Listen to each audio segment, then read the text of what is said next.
પાલનપુર એલસીબીનો અત્યાર સુધીનો સૌથી મોટો ધડાકો ઓપરેશન ક્લીન સ્વીપ ફ્લાઇટમાં સફર કરી ચોરી કરતી હાઈટેક છારા ગેંગના 2 આરોપીઓને ઝડપી જેલ હવાલે કર્યા। 2 આરોપીને પકડવા પોલીસના ચક્રો ગતિમાન। બનાસકાંઠા પોલીસના સિંઘમ અધિકારીઓ એક્શન મોડમાં છે।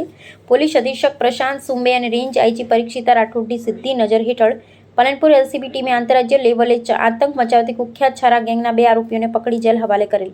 આ કોઈ સામાન્ય ચોરી નથી, આ તો ફ્લાઇટમાં ફરી લાખો રૂપિયાની ઉઠાંતરી કરનાર હાઈ પ્રોફાઇલ ગેંગ છે, જેને પાલનપુર એલસીબીએ દબોચી લીધો છે। નેત્રમ સીસીટીવી અને ટેકનિકલ સર્વેલન્સ પોલીસની બાદ નજર ગુજરાત જ નહીં પણ છેક કોલકાતા સુધી જેમના પાપના આંકડા લંબાયેલા હતા એવા 2 સાતીર બદમાશોને પકડવા માટે પાલનપુર એલસીબી અને અમદાવાદ ઝોન 4ની ટીમે મધરાતે સંયુક્ત ઓપરેશન હાથ ધર્યું હતું। અમદાવાદના કુબેરનગર વિસ્તારમાં ફિલ્મી ઢબે દરોડા પાડી 2 મુખ્ય સૂત્રધારોને જેલના સળિયા પાછળ ધકેલી દેવાયા છે। સતીશ લાલિયા સરપલી ઇન્દ્રેકર મુખ્ય કિંગપિન। આના પર અગાઉ 1-2 નહીં પણ 25થી વધુ ગુનાઓ નોંધાઈ ચૂક્યા છે। નકુલ રાજુભાઈ તમાઈ છે મુખ્ય સાગરીત અને ચોરનો માસ્ટરમાઇન્ડ। લક્ઝરી લાઈફ અને ડિસમિસની કમાલ। આ ગેંગના સભ્યો પલ્સર કે બાઇક પર નીકળતા જેવી કે કોઈ લક્ઝરિયસ 4-વ્હીલર ગાડી પાર્ક થઈ દેખાય એટલે ગણતરીની સેકન્ડોમાં રેકી કરી લેતા, ત્યારબાદ માત્ર એક ડિસમિસની મદદથી ગાડીનો કાચ પટાક દઈને તોડી નાખતા અને અંદર પડેલી રોકડ રકમ તેમજ કિંમતી સામાન લઈને છનન થઈ જતા। નવાઈની વાત તો એ છે કે ગુજરાતમાં ચોરી કર્યા પછી પોલીસ પકડી ના શકે એટલે આ ગેંગ અમદાવાદથી ફ્લાઇટ પકડી છે કોલકાતા જતી અને ત્યાં પણ આ જ મોડસ ઓપરેન્ડીથી લાખો રૂપિયા સાફ કરી નાખતી। ચોરીના પૈસે જલસા કરવા એ જ એમનો મુખ્ય ધંધો હતો। મોટો મુદ્દામાલ જપ્ત, 4 વણ ઉકેલાયેલા ગુનાઓનો પર્દાફાશ। જાબાજ એલસીબી ટીમે આરોપીઓ પાસેથી મુદ્દામાલ રિકવર કરવામાં પણ મોટી સફળતા મેળવી છે। રોકડ રૂપિયા 1,50,000, મોટરસાયકલ 70,000, કુલ રિકવરી 2,20,000 રૂપિયા। ક્યાં પાપના કર્યાની કબૂલાત। આ ધરપકડથી દાંતા, વડગામ, પાલનપુર તાલુકાના ચાણ વણ ઉકેલાયેલા ગુનાઓનો ભેદ ઉકેલાયો। એટલું જ નહીં, આરોપીઓએ સુરત, બરોડા, દાહોદ જેવા મોટા શહેરોમાં પણ અનેક ગાડીઓના કાચ તોડ્યા હોવાની કબૂલાત કરી। હજુ પોલીસ રિમાન્ડ દરમિયાન ઘણા મોટા ખુલાસા થવાની સંભાવના છે। પાલનપુર એલસીબીની સિંહ ગર્જના ગુનેગારોમાં ફફડાટ PI DM Rathod, PSI RB Jadeja, PSI JS Gadhvi અને તેમની ટીમની આ કાબિલે તારીફ કામગીરી જોઈ સમગ્ર બનાસકાંઠા સહિત ગુજરાત પોલીસમાં વાહવાહી થઈ રહી છે।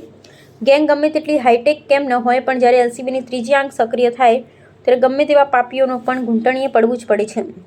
આ ધર્મનો માર્ગ ગમે તેટલો ભવ્ય કેમ ન હોય, તેનો અંત હંમેશા ન્યાયની જેલના સળિયા પાછળ જ હોય છે।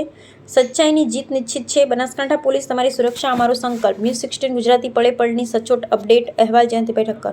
નમસ્કાર, હું પ્રશાંત સુંબે, પોલીસ અધિક્ષક બનાસકાંઠા। બનાસકાંઠા જિલ્લાના વડગામ પોલીસ સ્ટેશન વિસ્તારમાં છેલ્લા વીકમાં 2 ગાડીના કાચ તોડીને ચોરીના બનાવ બનેલા હતા। આ બનાવના અનુસંધાને એલસીબીની જુદી જુદી ટીમો બનાવવામાં આવેલ હતી અને તે સંબંધિત ડિટેક્શનની કાર્યવાહી શરૂમાં હતી।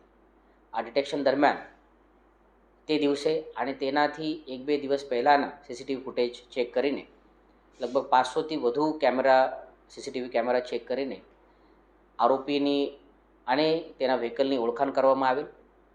આ ઓળખાણ કરતા સમયે જે વિશ્વાસના અમારા કેમેરા છે ગુજરાત પોલીસના, તેની મદદ લેવામાં આવેલ, નેત્રમ અને ત્રિનેત્રની મદદ લેવામાં આવેલ અને તેમાંથી ગુનેગારોને આઈડેન્ટિફાઈ કરીને અમદાવાદ ઝોન 4ની જે એલસીબીની ટીમ છે તેના સાથે કોર્ડિનેશનમાં રહીને આરોપીઓને અમદાવાદથી અટક કરવામાં આવેલ છે।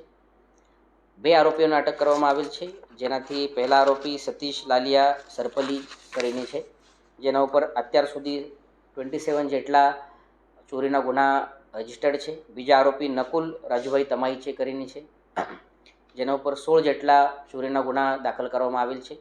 આ બંને આરોપીઓ પાસેથી 1.5 લાખ જેટલા રોકડ રૂપિયા અને 17,000 જેટલા રકમના મોટરસાયકલ રિકવર કરવામાં આવેલ છે।